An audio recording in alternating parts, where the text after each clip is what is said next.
लोगों को इस गुमराही और जलालत की जिंदगी बसर करते हुए एक अरसा गुजर चुका था और वो अल्लाह को कतन भुला चुके थे। परवरदिगार आलम ने इस कौम की रहनुमाई और हिदायत के लिए अपना नुमाइंदा भेजने का इरादा फरमाया। नमरूद के दरबार में नजूमी भी थे। एक नजूमी नमरूद के दरबार में बड़ा ऊंचा मकाम और मंजिलत रखता था और वो नमरूद के बहुत ही करीब था।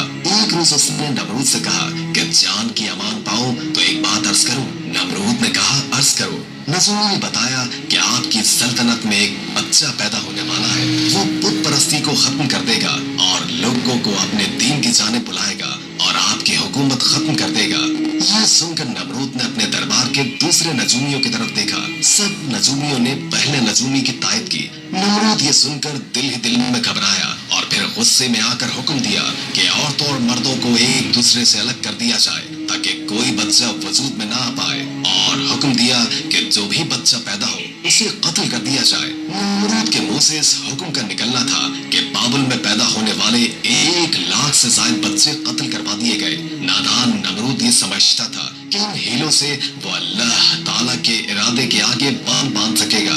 उसी मुल्क बाबुल में एक खातून थी जिनका नाम तारीख ने नूना बताया है। नूना उस वक्त हामिला थी, लेकिन उनके हमल के आसार को अल्लाह ने छुपा दिया। जब उस बच्चे की पैदाइश का वक्त आया तो वो नमरूद के कारिंदों के खौफ के मारे शहर से बाहर चली गई और वहाँ पहाड़ों के अंदर एक गार में पनाह ले ली। उन्होंने बच्चे को उसी गार में जन्म दिया और बच्चे को लिटाकर खुदा से दुआ की, ऐ खुदा, मैं अपने जिगर के टुकड़े को इस गार में लिटाकर जा रही हूँ। इन जालिमों से तू ही इसको बचाना जो मासूमों के खून के प्यासे हैं। उन्होंने बच्चे को बोसा दिया और गार के दहाने को पत्थरों से बंद करके शहर को लौट गई। फिर दूसरे दिन गार में अपने बच्चे को देखने आई तो देखा कि उनका बच्चा अंगूठा चूस रहा है। उस बच्चे के अंगूठे से दूध जारी था। ये बच्चा कोई और नहीं बल्कि हजरत इब्राहीम अलैहिस्सलाम थे।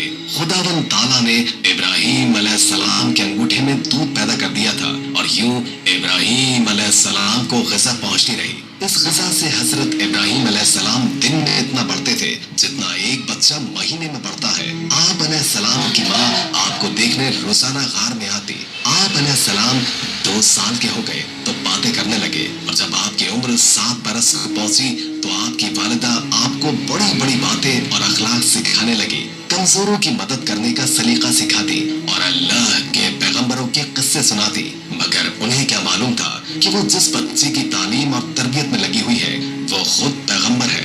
आप अलैहिस्सलाम ने अपनी जिंदगी के 13 साल इसी गार में गुजारे। उन्होंने एक दिन अपनी माँ से कहा, माँ, मुझे भी अपने साथ शहर में ले चले। माँ ने जवाब दिया, बेटा, शहर में तुम्हारे लिए खतरा है।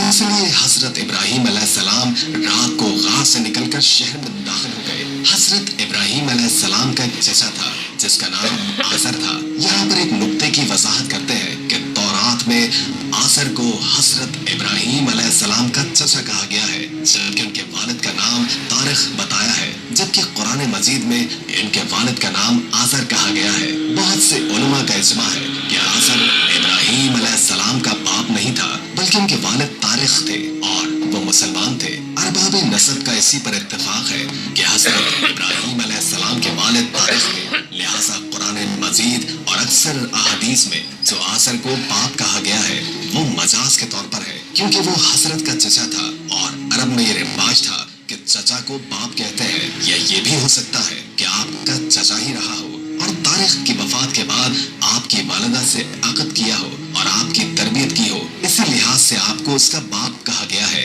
आसर पत्थर, लकड़ी और मिट्टी के बुत बनाता, उनको खुद पूछता और लोगों के हाथों में फरोख्त किया करता था। इसी तरह उसका कारोबार बहुत फैला हुआ था। आसर के बेटे भी बुत फरोशी किया करते थे। हजरत इब्राहीम अलैहिस्सलाम गार से निकलकर शहर में गए और अपने चचा के पास पहुंचे तो आसर ने हजरत इब्राहीम अलैहिस्सलाम को भी अपने बेटों के साथ बुत बेचने के लिए भेज दिया। हजरत इब्राहीम अलैहिस्सलाम ने बुतों के गले में रस्सी बांधी और उन्हें जमीन पर घसीटते हुए ले गए, जिससे वो मिट्टी, कीचड़ और कूड़े करकट में आलूदा हो गए। फिर आवाज लगाई, ऐ लोगो, आओ और मुझसे वो बुत खरीदो जो बेजान है और कोई नफा या नुकसान नहीं पहुंचा सकते। बुतों के साथ हजरत इब्राहीम अलैहिस्सलाम का यह सलूक बुत परस्तों की नजर में बेहद तौहीन आमेज था।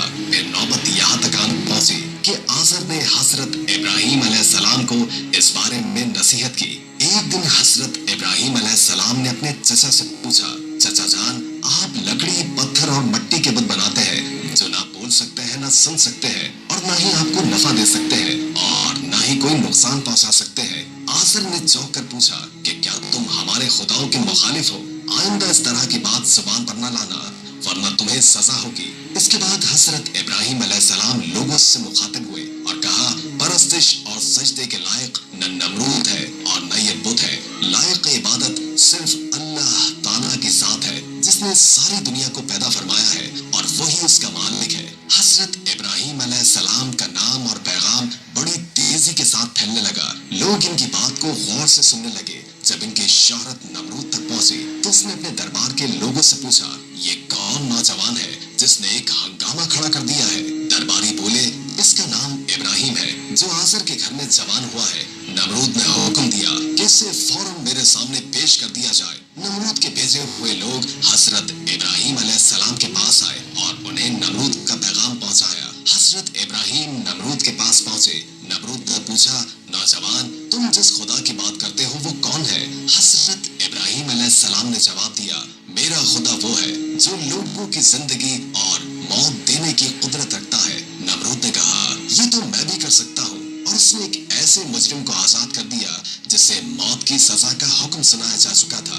और एक ऐसे आदमी को फांसी दे दी जिसका कोई जुर्म था ही नहीं। फिर कहने लगा, अब बोलो, मेरे खुदा होने पर तुम्हें क्या शक है? मैं भी तो जब चाहूँ जिसे चाहूँ जिंदगी बख्श दूं और जिसको चाहूँ मौत दे दूं। हजरत इब्राहिम अलैहिस्सलाम ने फरमाया, अगर तू सच्चा है तो जिसको कत्ल किया है उसको जिंदा करके दिखा। फरमाया, मेरा खुदा सूरज को मशरिक से निकालता है और मगरिब में गुरूब करता है, तू इसे मगरिब से निकाल कर दिखा। नमरूद से सवाल का कोई जवाब न बन पड़ा और वो शर्मिंदा हो गया। इस पर हजरत इब्राहिम अलैहिस्सलाम की वालिदा ने नमरूद से कहा, बादशाह सलामत, मुझे इजाजत दीजिए कि मैं इब्राहिम को अपने साथ ले जाऊं क्योंकि ये